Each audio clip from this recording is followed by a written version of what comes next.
Shalom, selamat malam untuk Bapak dan teman-teman sekalian.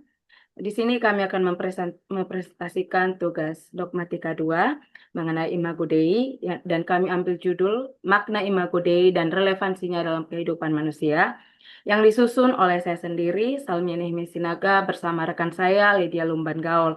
Pada presentasi kali ini ada beberapa hal yang kami ambil mengenai makna Imago Dei dan juga relevansinya dalam kehidupan manusia dan ada juga nanti relevansinya dalam kehidupan kita sebagai mahasiswa dan mahasiswi dan akan dimulai oleh rekan saya Lydia Lumban Gaul.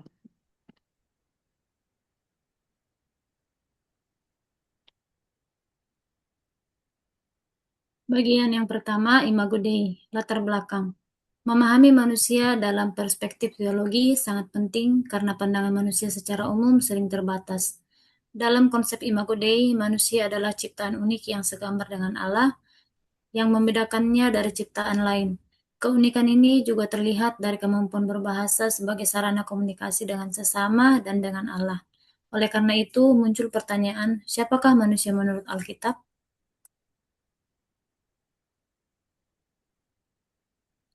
Pengertian Imago Dei. Imago Dei berarti manusia diciptakan segambar dan serupa dengan Allah, tertulis di dalam Kejadian 1 ayat 26 sampai dengan 27. Hal ini terlihat dari kesatuan tubuh dan roh dalam diri manusia, sehingga manusia bukan hanya makhluk jasmani tetapi juga rohani yang dapat berhubungan dengan Allah. Selain itu, manusia memiliki kemampuan seperti berpikir, berkehendak, dan berbahasa sebagai bentuk keunikan dibanding ciptaan lain. Walaupun manusia tidak sama dengan Allah, manusia mencerminkan sifat-sifat Allah.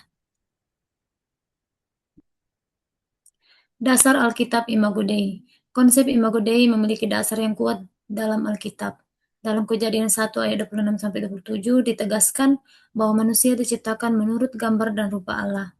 Hal ini diteguhkan kembali dalam Kejadian 5 ayat 1 yang menyatakan bahwa manusia dijadikan serupa dengan Allah sejak awal penciptaan.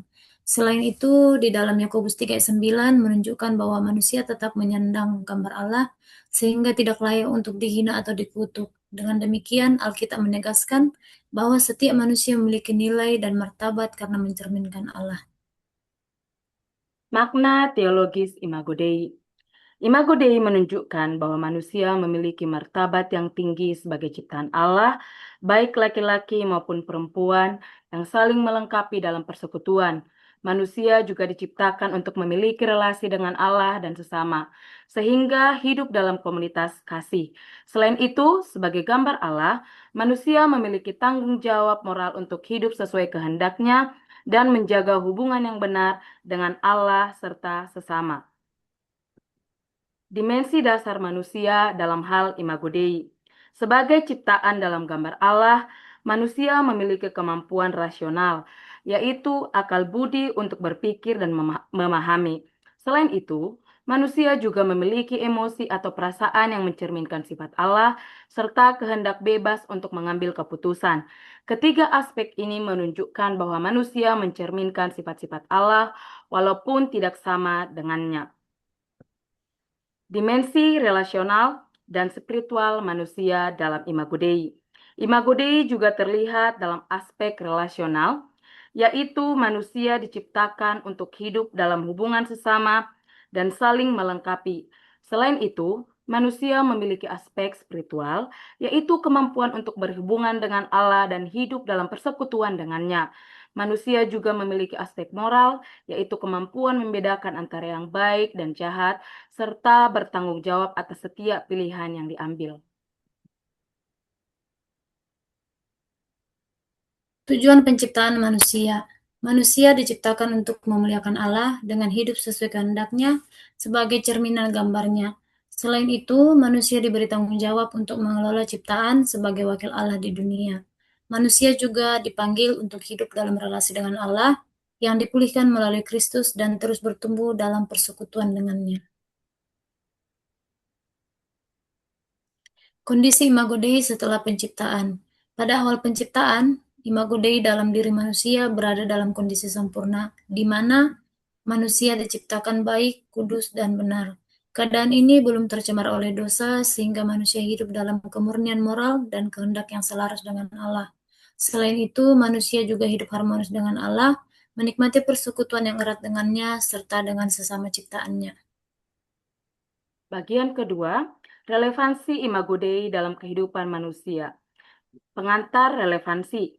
Imago Dei memiliki implikasi nyata dalam kehidupan sehari-hari karena meskipun manusia diciptakan segambar dengan Allah, kejatuhan dalam dosa telah merusak relasi dengan Allah, sesama, dan ciptaan. Oleh sebab itu, Imago Dei tidak hanya bersifat teologis, tetapi juga praktis karena mempengaruhi cara manusia dalam berpikir, bersikap, dan menjalani hidup.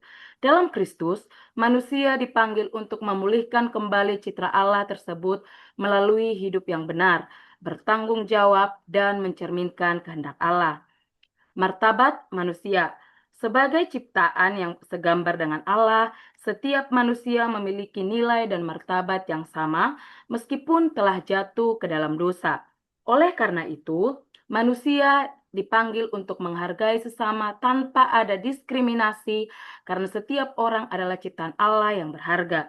Sikap ini diwujudkan melalui kehidupan yang terus bertumbuh dalam Kristus dengan membangun relasi yang baik dengan Allah, sesama, dan ciptaan, serta menumbuhkan sikap saling menghormati dalam kehidupan sehari-hari. Etika dan moral.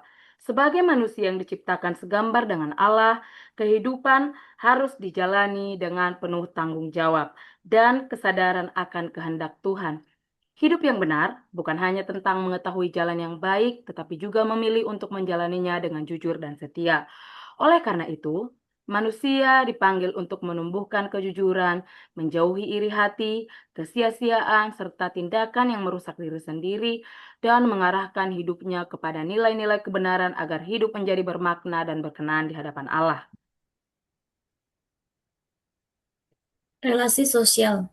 Sebagai manusia yang diciptakan menurut Imago Dei, kita memiliki kemampuan untuk hidup secara bijak dan membangun relasi yang harmonis dengan sesama kita. Di tengah perkembangan zaman dan kemajuan teknologi, manusia ditantang untuk tetap menghargai perbedaan, menghindari sikap diskriminatif, serta menumbuhkan toleransi dan empati dalam interaksi sosial. Oleh karena itu, manusia dipanggil untuk mengupayakan kehidupan yang damai, saling menguatkan, serta hidup dengan sikap etis dan bertanggung jawab demi kebaikan bersama untuk kemuliaan Allah.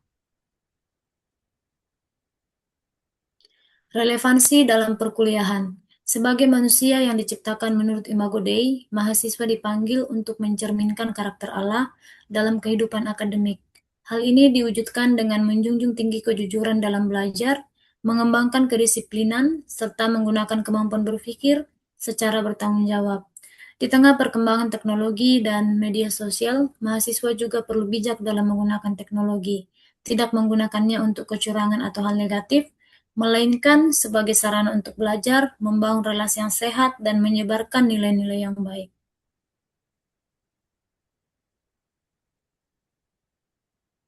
Dampak dosa terhadap Imago Dei. Kejatuhan manusia ke dalam dosa menyebabkan Imago Dei dalam diri manusia mengalami kerusakan, terutama dalam relasi dengan Allah. Dosa merusak aspek spiritual, moral, dan fungsi manusia sebagai gambar Allah, sehingga manusia tidak lagi mencerminkan Allah secara sempurna.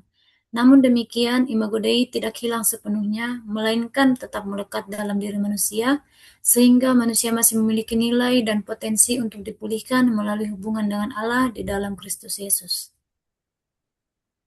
Adapun kesimpulan yang kami ambil, Imago Dei merupakan dasar identitas manusia sebagai ciptaan yang segambar dengan Allah, sehingga